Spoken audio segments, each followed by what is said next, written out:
Vivre au Japon, c'est un rêve pour beaucoup, mais derrière les cafés, les sushis, les rues lumineuses, il y a une réalité très concrète, le coût de la vie. Moi, je vis à Tokyo depuis 10 ans, je vais vous montrer aujourd'hui combien me coûte vraiment ma vie au Japon chaque mois, que ce soit au niveau des transports, de la nourriture, du logement, vous saurez absolument tout. Alors, est-ce que vivre au Japon, ça coûte si cher que ça, ou est-ce qu'on exagère? Allez, je vous emmène dans mon quotidien.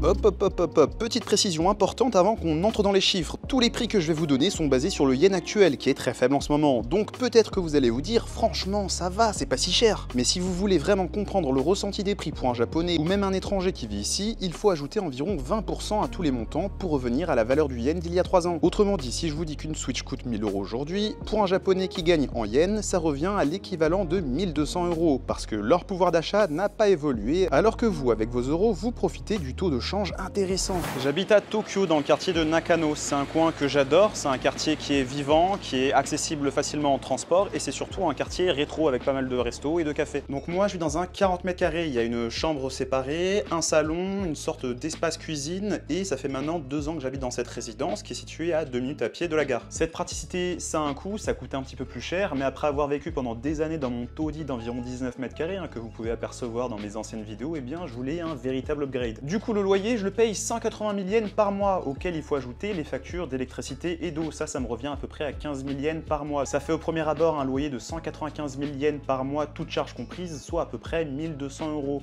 Je pense que si on compare ça au loyer parisien, donc dans le centre de Tokyo, c'est pas si déconnant que ça. Attention tout de même, petit astérisque, puisqu'il faut prendre en compte quelque chose d'autre. C'est que pour emménager dans un nouvel appartement au Japon, il va falloir payer 3 à 4 fois le montant de ton premier loyer. Déjà souvent tu passes par une agence, donc là eux ils vont te facturer l'équivalent d'un mois de loyer. Ensuite tu as ce qu'on appelle le reikin, c'est un cadeau au propriétaire, voilà, c'est pour exprimer ta gratitude. Voilà, ne cherche pas, c'est quelque chose d'obligatoire et ça coûte l'équivalent d'un mois de loyer. Donc tu es obligé de passer par là en général, à moins de trouver un appartement qui ne le demande pas. Ensuite en général tu as aussi un dépôt de garantie à faire et ça te revient pareil à un mois de loyer. Donc au final pour emménager le premier mois ça m'a coûté au total environ 800 000 yens. Ça fait à peu près 4 900 €. Donc vous voyez on est très loin des 180 000 yens initiales. Donc si je calcule mon loyer réel sur ces 2 ans, toutes charges comprises, eh bien on se rapproche davantage de 221 000 yens par mois, soit 1350 €.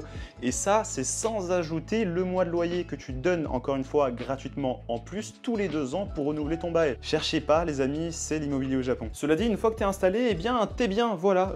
Pour un logement bien équipé, bien situé, au final, je regrette pas, je me sens bien, voilà. Deuxième chose, les transports. L'avantage de vivre au centre de Tokyo, c'est que je m'en sors pour moins cher que si je devais faire 1 heure de train par trajet comme beaucoup de Tokyoïtes. Ici, les transports sont gérés par plusieurs compagnies différentes, JR, Tokyo Metro, Toei et d'autres privés. Et ça, c'est important à savoir parce que dès que vous passez d'une compagnie à une autre, parce que vous avez besoin de faire un changement, le tarif augmente. Un trajet de 4 stations peut vous coûter 150 yens, mais si vous avez besoin de faire un changement, eh bien ça peut monter à 300, 400 yens pour le trajet. Alors personnellement, un aller-retour pour aller au boulot, ça me coûte 660 yens par jour, donc 4 €. Donc par mois, ça me revient à 14 850 yens. Le week-end, je reste pas planqué chez moi, je vais sortir et souvent, je vais aller un petit peu plus loin, donc parfois j'ai plus de changements à faire, donc j'estime un jour de week-end un budget transport de 900 yens, donc par mois ça me fait 7200 yens. Donc j'estime mon budget transport mensuel ici au Japon à 22 000 yens, soit 133 €. Les transports à Tokyo, c'est fluide, c'est ultra ponctuel et c'est incroyablement bien pensé. Tokyo, c'est peut-être la ville avec le meilleur réseau de transport au monde, mais oui, ça a un prix. Après, petit conseil, si vous faites le même trajet tous les jours, il existe une astuce pour réduire vos frais, le Commuter Pass. C'est un abonnement mensuel que vous payez à l'avance, valable pour un trajet fixe, par exemple de chez vous au boulot,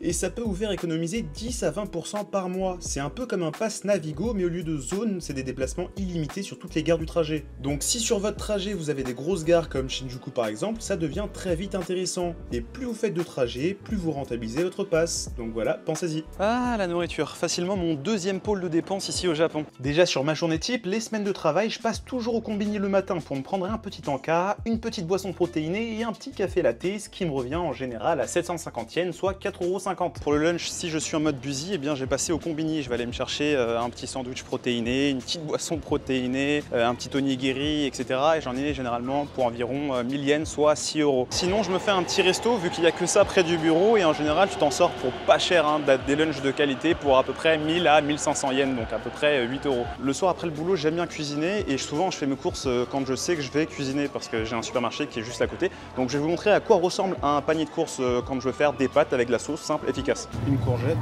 des champignons, 250 g de pâtes, de la sauce tomate, 270 g de poulet, une petite boisson gazeuse. Donc au final, ce panier m'aura coûté 1800 yens. Ça fait à peu près 10-11 €, voilà. Après, il m'arrive souvent d'aller manger dehors, hein, seul ou avec des amis, et généralement, parce que j'aime bien manger, ça me revient à peu près 2000 yens, donc 12 €. À cela, il faut ajouter le petit passage au combini, le petit moment snacking pour aller chercher une petite boisson, un autre latte, une glace, un encas. Et ça, en général, eh bien, ça va me coûter à peu près 500 yens, voilà, 3 €. Les jours le week-end, c'est un petit peu plus compliqué parce que souvent, j'aime bien aller me faire un petit déj dehors dans un café, donc ça va généralement me coûter 1300 yens, 650 yens pour la boisson, 650 yens pour le truc à bouffer, donc un total d'environ 8 €. Ensuite, le midi, souvent, vu que j'ai toujours un petit peu de montage à faire, eh bien ça va partir sur une commande Uber Eats qui va me coûter à peu près 2000 yens. Et si je mange pas à la maison, je vais manger dehors, et auquel cas, ensuite, je vais généralement enchaîner avec la recherche d'un petit japonais sur 20, vous me connaissez. Et ça, pareil, ça va coûter à peu près 2000 yens. Le soir, soit je mange dehors, pareil avec des amis, soit je vais rentrer à la maison, cuisiner tranquillement, et encore une fois, à peu près 2000 yens. Donc une journée, le week-end, en général, ça me revient à 5300 yens. Donc au final, entre les courses, les restos, les cafés et les snackings, je tourne à peu près 160 000 yens de bouffe par mois. C'est une estimation slash fourchette assez haute, mais pendant des années, j'étais très économe, mais aujourd'hui, la bouffe, c'est devenu l'un des petits plaisirs, en tout cas dans ma vie. Je suis vraiment pas quelqu'un de matérialiste, donc je préfère 100 fois mettre mon argent dans de la bouffe que dans de la sape ou que dans des voitures ou des collections de je ne sais quoi. Aussi, il faut savoir que je ne bois pas d'alcool, donc quand je vois ce que ça coûte à certaines personnes ici, eh bien je me dis que je réalise quand même pas mal d'économies là-dessus. On passe aux abonnements. Pour la téléphonie, je suis chez Rakuten Mobile et je paye 3400 yens pour un forfait en data illimité.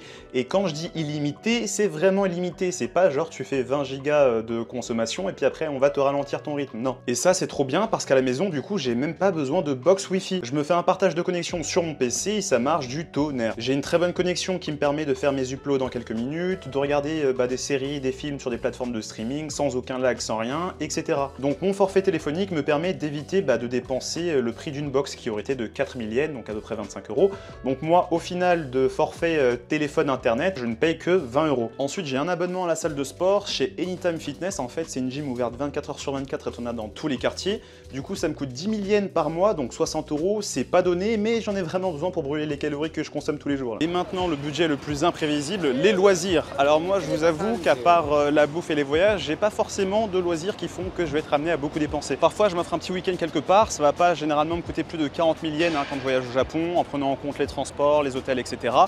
Ça fait à peu près 240 € par mois, mais sachant que je voyage pas non plus tous les mois, on est plus sur un rythme tous les 2 ou 3 mois, donc si on lit ça, ça fait à peu près 20 000 yens par mois de budget voyage, soit 120 €. Pour le ciné, ça coûte environ 2 000 yens pour une place classique, et ça peut monter jusqu'à environ 3 000 yens pour une place en IMAX. Mais bon, je vais vous avouer qu'au vu de la gueule des affiches ces derniers temps, je vais plutôt au cinéma une fois tous les 6 mois environ. Parfois, je vais à une exhibition temporaire ou je vais dans un musée, donc en général, on va dire que par mois, le budget serait d'à peu près 2 000 yens, donc 12 €. Dans les frais médicaux, je vais rien mettre parce que je vais jamais chez le docteur. Je vais chez le dentiste peut-être 2 fois par an, auquel cas ça me fait à peu près 8 000 yens par an, soit 50 €. Donc si je lisse ça sur les 12 mois, ça me fait 670 yens par mois, donc 4 €. Quand tu es employé au Japon, tu as un check-up médical complet que tu dois faire une fois par an qui est pris en charge par ton entreprise et c'est une obligation légale. Voilà, en fait, ils te font un examen complet, ils te font des radios, ils vérifient ta vision, ton audition, des prises de sang, etc. Donc ça, pour le coup, c'est assez cool. Et quand tu es employé au Japon, eh bien, tu as une assurance maladie qui va te permettre de ne payer qu'une partie du coût réel de tes soins. Voilà, il y a une partie qui est prise en charge. Alors, est-ce que la vie au Japon, c'est cher? Honnêtement, ça dépend vraiment de votre style de vie. Donc si je voulais être un peu plus raisonnable, j'aurais pu couper la moitié de mon budget bouffe. Là, je vous ai donné une estimation du coût de ma vie totale au Japon. J'ai bien dit vie, j'ai pas dit survie, parce que le Japon en mode économe, je l'ai déjà fait. À une époque, le budget pour le dîner, c'était pas 2000 yens, c'était plutôt 500 yens. Voilà, j'allais me chercher les petits McCrispy au McDo, ça me coûtait 100 yens le sandwich, donc 60 centimes, et j'en prenais 2-3, j'étais rassasié. Bon, ça c'était à l'époque où j'accordais pas vraiment d'importance à la bouffe. À cette époque, je venais d'arriver au Japon, j'avais mon crédit étudiant, donc c'était pas la même situation. Donc passer de la survie à la vie au Japon, ça se fait pas en un claquement de doigts. On passe tous par là, on doit tous un peu grind, trouver le bon taf, trouver la bonne augmentation de salaire, ça prend un petit peu de temps. Je vois autour de moi tous ceux qui sont un peu dans la même situation que moi, maintenant ils profitent, mais leurs premières années, c'était, voilà, fallait se battre, fallait faire des économies. Mais une fois que tu fais ces efforts, t'es toujours récompensé à un moment donné. On peut vivre ici avec beaucoup moins, surtout si on sort un peu de Tokyo ou si on vit un petit peu plus modestement. Mais pour une vie confortable, bien située et en se faisant plaisir, et bien forcément, ça a un coût. Faut un certain budget, ça c'est clair. Le Japon, c'est pas un pays bon marché, mais c'est un pays où le prix est souvent justifié par la qualité de service, par la propreté, par la sécurité et bien tant de choses. Donc si votre rêve c'est de venir vivre au Japon, j'espère que cette vidéo vous a un peu éclairé sur le sujet, sur la question des coûts réels de la vie ici. Donc en tout cas, merci à vous d'avoir regardé cette vidéo. Comme toujours, merci de votre fidélité. Mon e-book des meilleures adresses à Tokyo pour profiter de la gastronomie locale en venant à Tokyo est toujours disponible, lien dans la description. Sur ce, je vous dis merci, tchou tchou bye bye et à très bientôt pour une nouvelle vidéo.